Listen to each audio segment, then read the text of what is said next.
बोलो श्री नारायण भगवान की जय।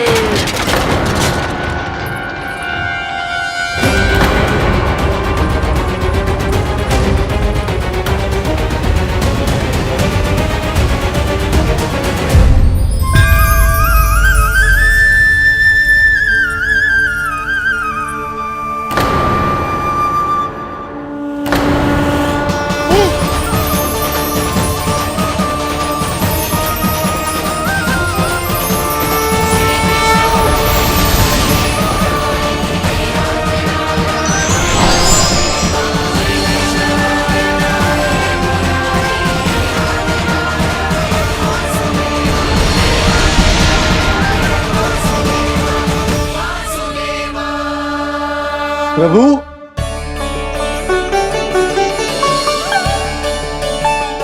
प्रभु,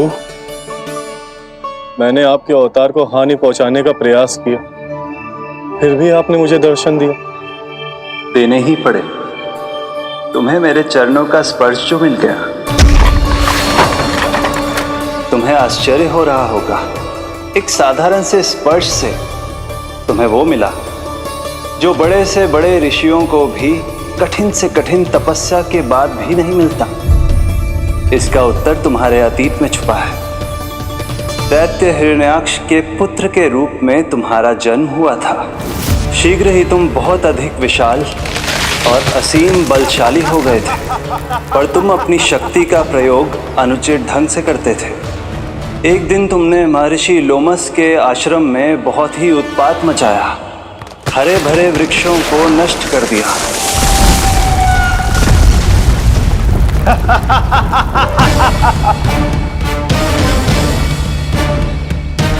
देख क्या रहे हो ऋषिवर? ये विशाल वृक्ष भी मेरे इस विराट तन के आगे कुछ भी नहीं है। जिसे स्वयं अर्जित तक नहीं किया, उस तन पर इतना अभिमान। तो सुन ले, जिनसे तेरा तन बना है, उन्हीं पंच तत्वों में इसी क्षण ये विलीन हो जाएगा। ये मेरा श्राप है तुझे, ये मेरा श्राप है तुझे।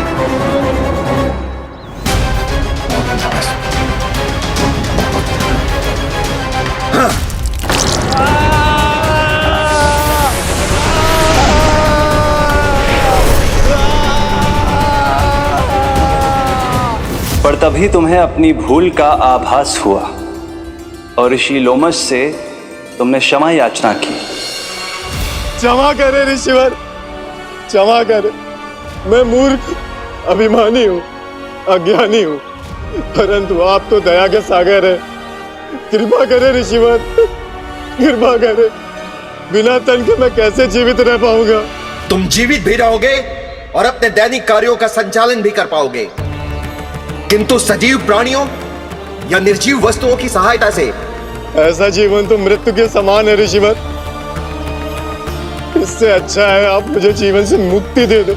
मुक्ति भी अवश्य मिलेगी तुम्हें, पर जब तुम परम प्रभु श्री हरि नारायण के चरणों का स्पर्श करोगे, चरणों का स्पर्श करोगे। और यही नहीं शक्तासुर, कल जब तुम मुझे खोज नहीं पा रहे थे, तब भी तुमने हार नहीं मानी। 7 प्रहर तक 7 बार मेरी और मेरे गोकुल की परिक्रमा की। इस क्रम में तुमने अनजाने में ही अपना पश्चाताप पूरा किया और पुण्य अर्जित कर लिया। इसलिए मैं तुम्हें मोक्ष प्रदान करता हूं। इसलिए मैं तुम्हें मोक्ष प्रदान करता हूं।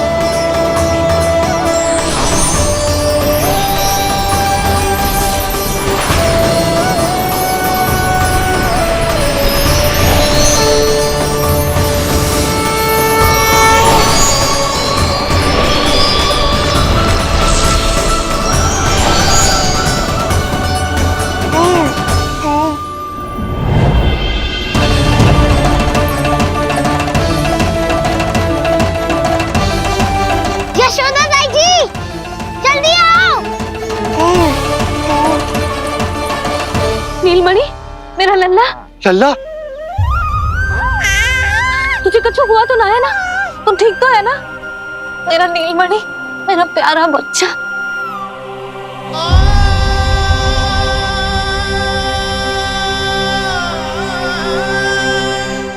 भोला, बंसी, ये सब क्या है?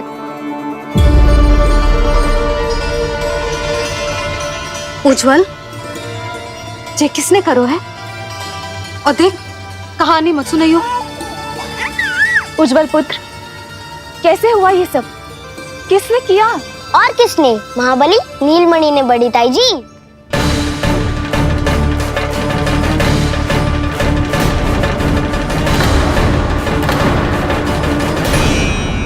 जी क्या बोल रहे हो? सच्ची सच्ची बता। लो, फिर फंस गया उज्जवल। मैं सच्ची कह रहा हूँ। अचानक तीव्र वेग से वायु चली। फिर ऐसे लगो जैसे कोई भूकंप आ रहा है।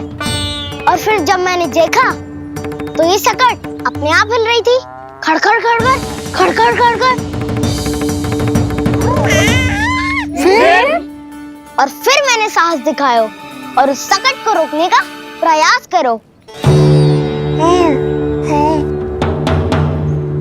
पर सकट ना रुको, जे हिले ही जा रहा था, खड़खड़ खड़खड़ खड़खड़ खड़खड़ खड़खड़ खड़खड़। और फिर ऐसे ही हिलते हुए अचानक से आगे बढ़कर सीधा नीलमणि के ऊपर चला आए हो। फिर सकट भी हिल रहा था, खड़खड़ खड़खड़, और सकट का सामान भी हिल रहा था, थरथर थरथर। ऐसा लगो जैसे सकट नीलमणि को कुचलने को।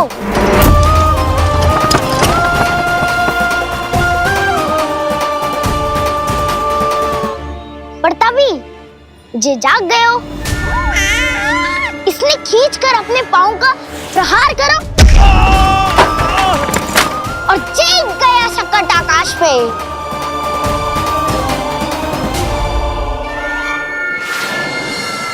और फिर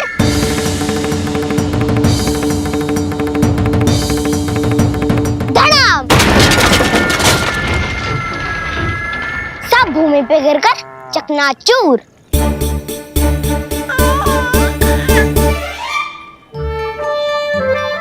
मैं सच्ची कह रहा हूँ ताई जी, नीलमणि के पैर का स्पर्श होते ही वो सकट ऐसे वायु में उड़ी जैसे कोई फूल। अच्छा, और जो तेरे हाथ में ये माखन है, ये भी अपने आप उड़ के आ गया होगा ना? हाँ, मैं सच्ची कह रहा हूँ। सदा बड़पोलापन, ये अच्छी बात ना है लल्ला। सत्य बता। मैया, मैं सत्य बोल रहा हूँ। ये सकट अपने आप ही आयो था और नीलमणि के प्रहार करते ही दूर जा गिरो। अरे, ये बड़बोले से पूछने से अच्छा है कि हमें स्वयं विचार करना चाहिए कि ये सकट टूटा कैसे। हाँ नंदराज, हाँ, हम भी आरती के लिए भीतर चले गए थे। हाँ। अरे, आप सब मेरा विश्वास क्यों ना कर रहे हो? नीलमणि के प्रहार से ही उज्जवल, सकट बहुत पुराना था, पहिया ढीला होकर खुल गया होगा। यशोदा, अनेक कारण हो सकते हैं, चिंता करने की कोई आवश्यकता ना है। मैं चिंता क्यों करने लगी भला? मेरे नीलमणि के गले में रक्षा वाला कंठक पहले से ही है। और हम ये सब पूजा पाठ इतने विधि विधान से इसी के लिए तो कर रहे हैं, है ना पंडित जी? हाँ रानी जी। तो बस फिर मेरे लल्ला को कछु क्यों होने लगो? और आप सब स्वयं ही देख लो ना, जे इतना बड़ा सकट टूट के बिखर गया है, किंतु मेरे लल्ला को एक खरोच भी ना आई। इसका अर्थ तो यही है ना कि हम जो भी कर रहे हैं सही कर रहे हैं। मुझे चिंता करने की कछु आवश्यकता ही ना है। चलो सब भीतर चलते हैं। हाँ हाँ, लल्ला को भूख भी लगी आई होगी। चल।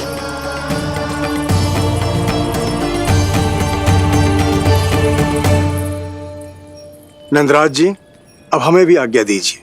प्रणाम पंडित जी। ध्यान कहाँ था तुम दोनों का? और अधिक सावधान रहने की आवश्यकता थी ना? क्षमा कीजिए नंदराज।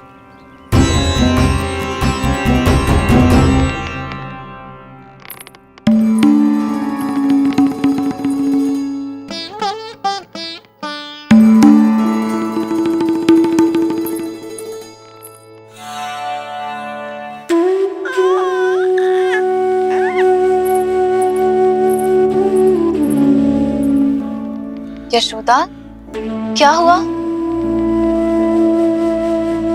बोलो ना, क्या सोच रही हो? मुझे बहुत चिंता हो रही है जीजी। मेरे लल्ला के साथ कुछ ना कुछ दुर्घटना होती रहती है। अरे, अभी बाहर ही तुम सबको समझा रही थी, अब भीतर आते ही क्या हो गया तुम्हें? बाहर समझाने वाली मैं ना थी जीजी, वो तो गोकुल की रानी जसोदा थी। किंतु भीतर से मैं अपने नीलमणि की मैया हूँ, बस। और एक मैया को कितनी चिंता होती है, इसे आपसे अधिक कौन जान सकता है।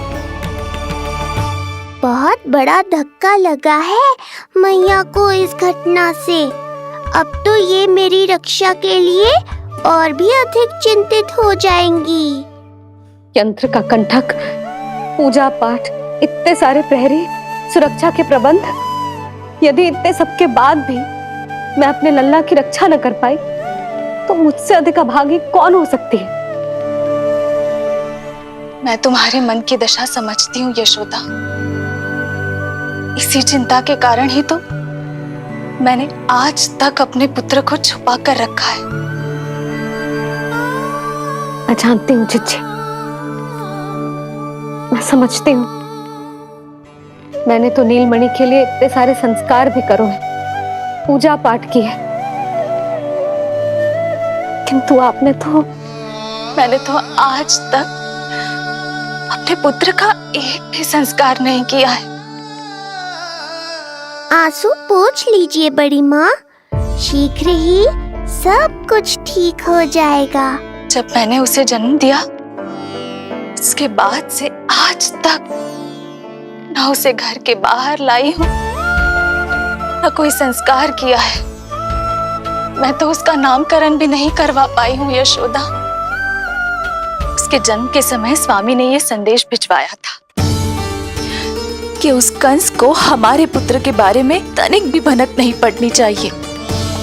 तब से आज तक भय के छाव में जीती आई हूँ कि वो कंस कहीं हमारे पुत्र को भी ना मार दे, जैसे देवकी के सारे संतानों को मार दिया है। ये आशंका कभी सत्य नहीं होगी बड़ी माँ, मैं हूँ ना। माँ अपनी संतान के मन की बात बिना कहे ही समझ जाती है। आप भी समझ जाओ ना मैया।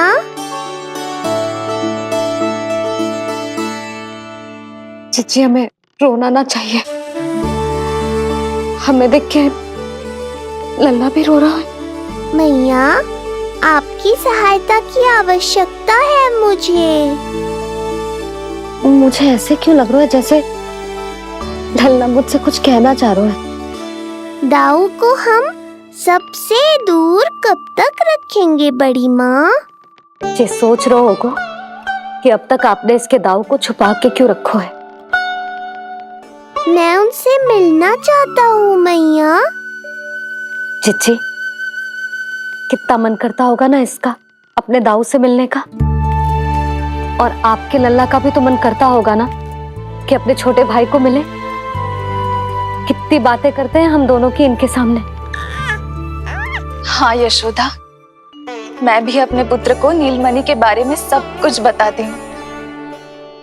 तो बस फिर हमें साथ साथ रखिए ना। मेरा आधा हिस्सा है वो, उनके बिना मैं अधूरा हूँ मैया। ये दोनों भाई एक दूसरे के बिना अधूरे हैं जीजी। हमें इन दोनों को साथ ही रखना चाहिए। आप ही सोचो, यदि नीलमणि की रक्षा होगी तो आपका लल्ला भी तो सुरक्षित रहेगा। तुम सच कह रही हो यशोदा। हमें इन दोनों को मिलाना चाहिए और साथ में ही रखना चाहिए, सुरक्षित।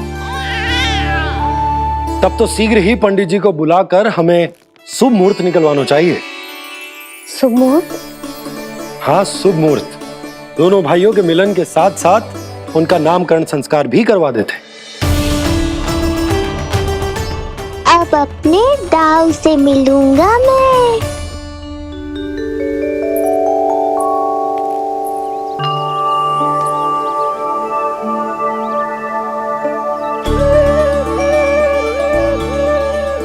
ऋषिवर के दिव्य आभा के कारण ये वातावरण कितना शुद्ध, कितना पवित्र लग रहा है ना। हाँ देवकी, इनका तेज ही ऐसा है कि इनके निकट केवल पवित्रता ही वास कर पाती है। किसी भी प्रकार की दुष्टता इनके पास जाने से पहले ही नष्ट हो जाती है।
इनका तेज ही ऐसा है कि इनके निकट केवल पवित्रता ही वास कर पाती है।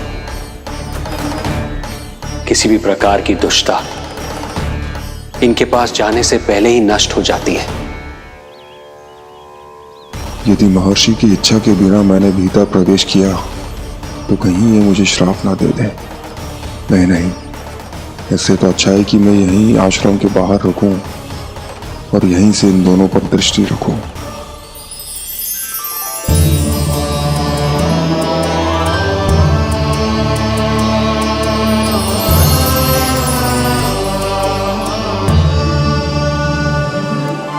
आपके आने का आभास हो गया था राजन। गुरुदेव, जो संतानें हमने खो दी है उनका श्राद्ध करवाने की विनती लेकर हम आपके पास आए हैं। आपका आना व्यर्थ नहीं जाएगा राजन, परंतु मुझे आभास हो रहा है श्राद्ध कर्म इस भेंट का एकमात्र कारण नहीं है।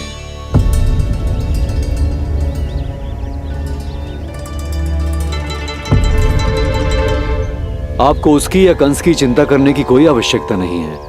निश्चिंत होकर बताइए कि आपकी इच्छा क्या है।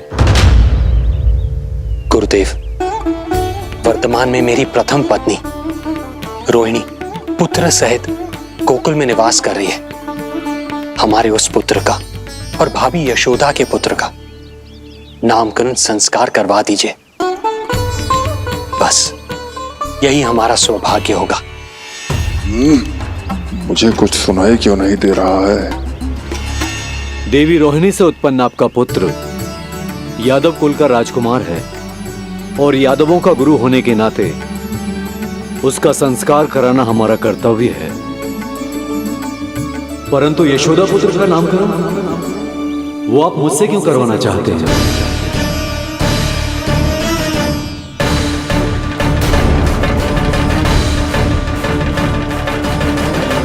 गुरुदेव, सत्य ये है कि रुक क्यों गई रानी देवकी? आपके मन में जो कुछ है कहिए। ये कैसी दुविधा में फंस गया मैं। यदि मैंने गुरुदेव को यशोदा पुत्र का सत्य बताया तो कंस को भी पता चल जाएगा, और यदि नहीं बताया तो कहीं ऐसा ना हो कि ऋषिवर ही बुरा मान जाए। लगता है आप दोनों की दुविधा मेरे अनुमान से भी बहुत बड़ी है। अपनी या अपने पुत्र की कुंडली लाए हैं राजन? जी गुरुदेव, अपनी कुंडली है मेरे पास। देवकी,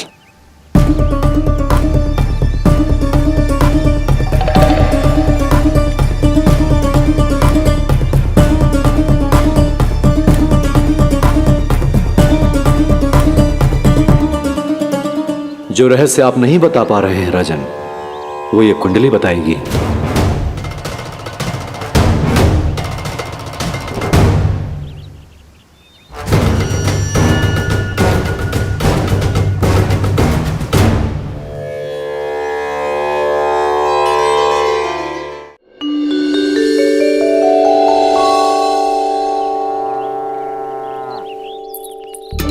लल्ला बता कैसी है जगदा? मैया को हो क्या गया है आज? देख सही सही बताइयो।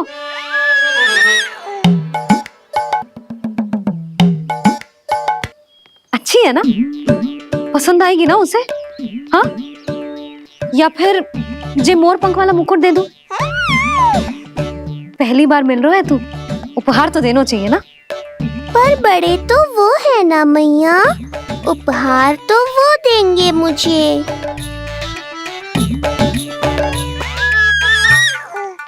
ना ना, मोर पंख वाला मुकुट तो मेरे लल्ला का है ना, जे ना दे सकते। तेरे जैसा कोई कंठा क्या चांदी वाला कड़ा दे दूं? हाँ इस मिलन के लिए मुझसे अधिक उतावली तो मैया है।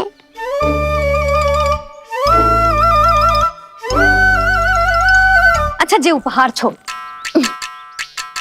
तू तो जे बता कि तू उसे बुलाएगा क्या कह के? अन्य सभी के जैसे बड़े भैया या गांव वालों के जैसे दद्दा बुलाएगो, या फिर बड़े नगरों में जैसे बुलाते हैं ज्येष्ठ ज्येष्ठ भ्राता बुलाएगो, या फिर प्रेम से बुलाएगो दाऊ दाऊ बुलाएगो ना?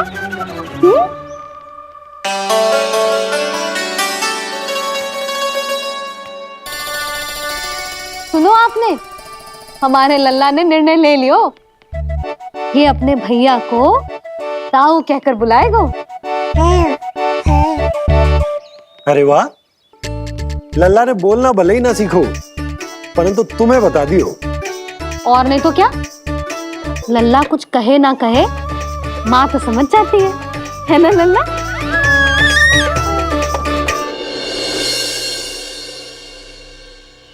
और इसने दाऊ वाली बात पे हाँ भी की है। हाँ हाँ तो सदानंद जी ने भी कर दिए। लो मैं तो भूल ही गई, क्या कही पंडित जी ने? बता तो ना यशोदा, बाहर से आया हूँ, हाथ पैर तो धो लूं। हाँ जी लो। अब बताओ कब का मुहूर्त निकालो है? तनिक हाथ मुंह पूछ लूं। अब बताओ क्या कही उन्होंने? यशोदा थक गए हूँ, तनिक सांस तो लेने दो। बाहर से आया हूँ, जलना पूछोगी?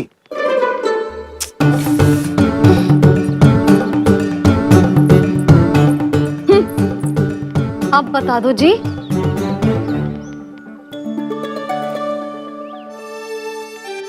बाबा अब बता भी दो, नहीं तो खेल खेल में खेल हो जाएगा। हाँ बताओ।